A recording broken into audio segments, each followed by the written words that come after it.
welcome to the podcast. I'm here with my co-hosts Mika and Seth, and also Travisto.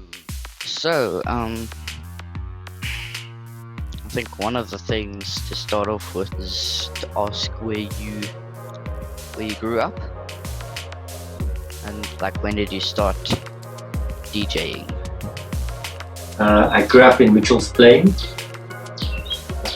and I started collecting music when I was, I think, 5 or 6 years old, when I received a tape recorder as a birthday present. So recording music from the radio was something that I did from a very young age. What high school did you go to? Which school? I went to a school in Mitchell's Plain called Parkhurst Primary, and then I went to Westridge High School. That's cool. So, did you have to study anything to become a DJ and an audio producer? I was always interested in music and in audio.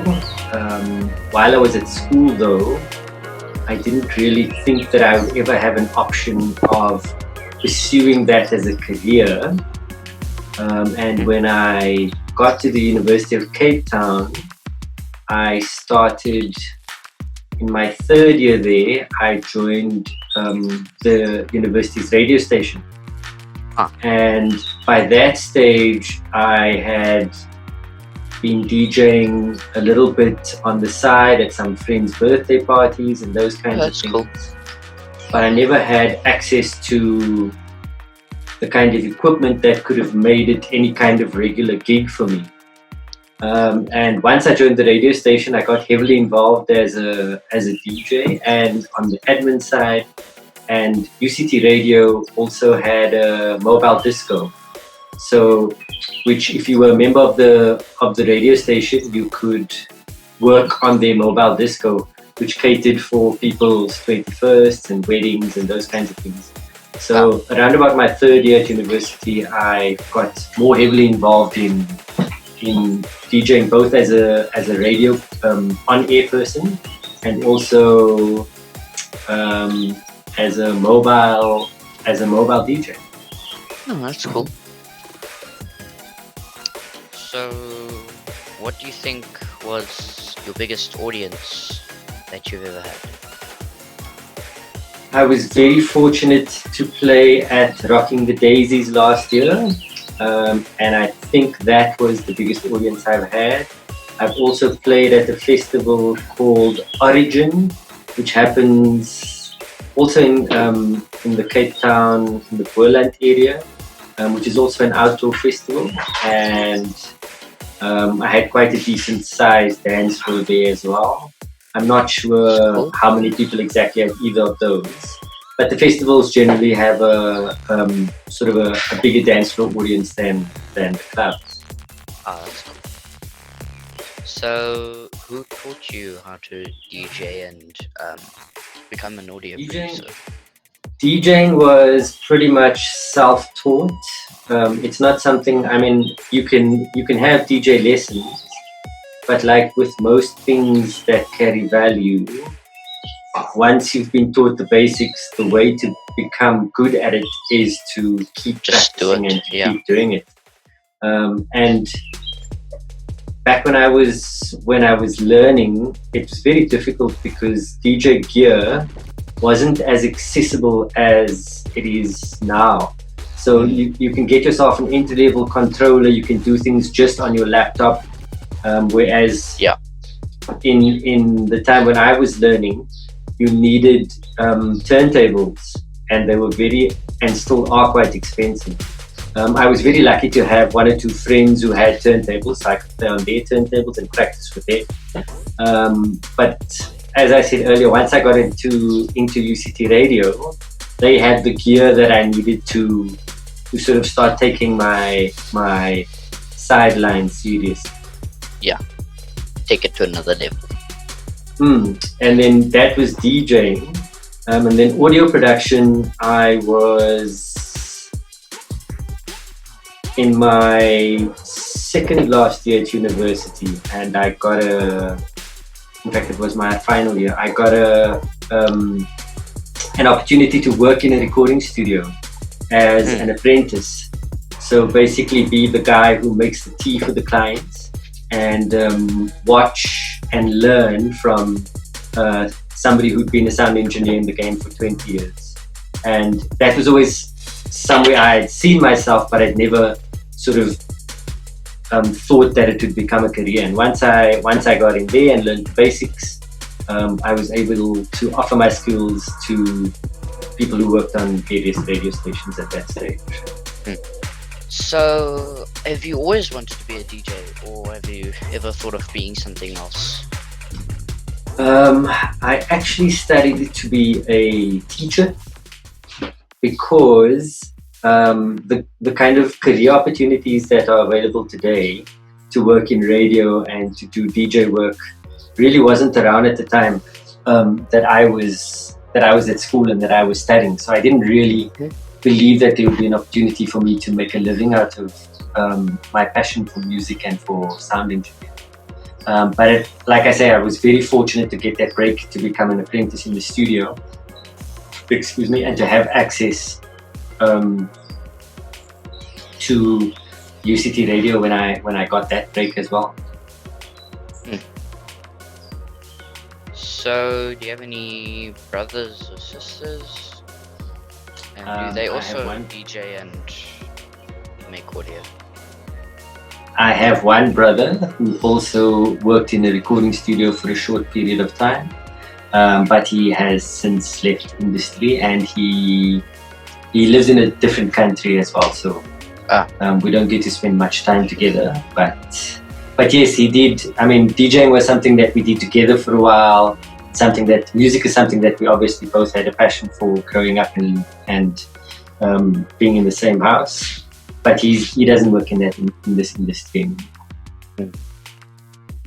How many mixes have you made? I like a couple of hundred, I reckon. Yeah, I've been doing as soon as burning CD technology became available. I recorded mixes as often as I could and kept copies of them because it's very difficult to get into the clubs and to play at events unless you have something to show to people, like an audio CD, for example. So from a very early age, I got in and I recorded as much as I can. So that if somebody said, "Can you give me a mix to prove that you can DJ," for example, I would always have something on hand to hand over. So, what are some of your favorite musicians, and what type of music do you like? I have house music. House music is my absolute favorite. And this is where I do most of my DJ work. I work in house music, but I like obviously working for top 40 radio stations. I love pop music. I've always liked Coldplay, bands like Coldplay, Michael Jackson. Oh, that's cool. Generally pop music. I've always had a feeling for. And house music, a lot of more underground, sort of deep house kind of producers are. That's where I spend most of my money, basically. Actually, getting into music in the first place, my father had a lot to do with that because my father had a very extensive record collection, which we were playing all the time. And there were two clubs in Cape Town that have long since closed down. In fact, one is still going. It's called the Galaxy in Rylands. And there was another club in Salt River called the Space Odyssey. And when I was in my last year of school, when I was in matric, I got to go to that club for the first time and went there quite a few times. like while I was in my first, second, and third year at university. And yeah, I got to know the DJ there, and I was there quite often. And it was at that club that I realized that playing music was something that I was going to be doing for a very long time. So how long do you usually take to edit audio? Like, say for example, a 1 hour mix. Generally, a 1 hour mix, I'll try to do as much of it on the fly as possible. So if I can do, it will normally take me about, if the mix is 60 minutes, it will take me 60 minutes to do. And then depending on how good the actual beat matching was, if there are 2 or 3 mixes that need re-editing, I'll redo those mixes and then edit them back. So you're looking at like maybe 2 hours to have a final product, a 1 hour final product. Okay. So do you have any pets by any chance? Yes. I have two dogs and 2 cats. Do you have any other hobbies besides DJing and audio producing? No, music takes up most of my time, eh? I used to, I don't watch much movies. I'm not really a TV kind of person. You'll find me on the music sites most of the time, listening for new music and trying to find new tracks to play at upcoming gigs, basically. Oh, okay. So, the very last question that we have, which I think is very important, how do you like your steak? Medium rare.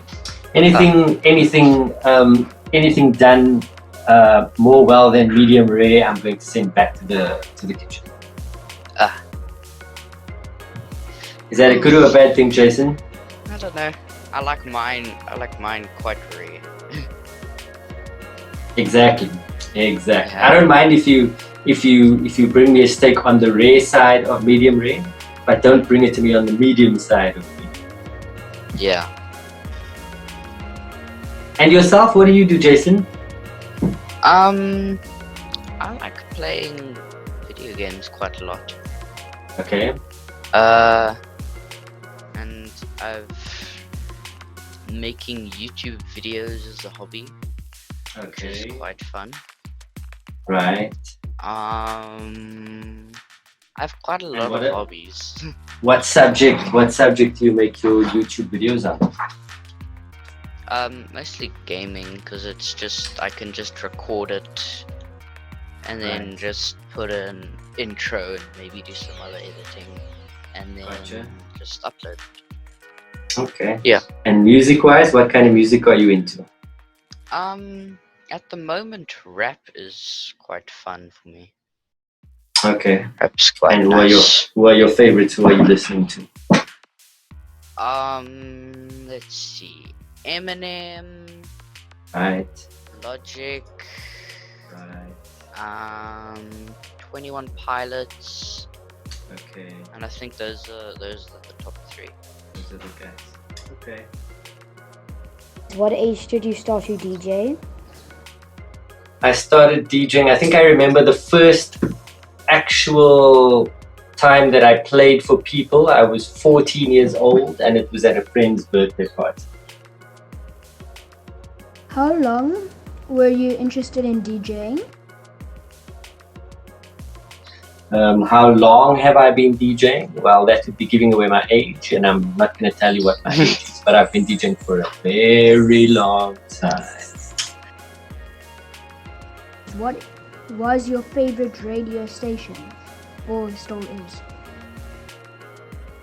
I have always been a fan of 5FM, and I'm very privileged to still be working for them after many years. But there's a radio station in Johannesburg called YFM, which you guys don't get in Cape Town, which I was also very privileged to work for, and a very youth-based radio station, which I really, really enjoyed. And I worked at Good Hope FM for a short while, and the time that I spent there, I really enjoyed as well. Well, I think that's it. That's us covered. Okay. Right, well, if that's all from your side, then that's all from me. Hope you enjoyed this episode of the podcast. Have a great day.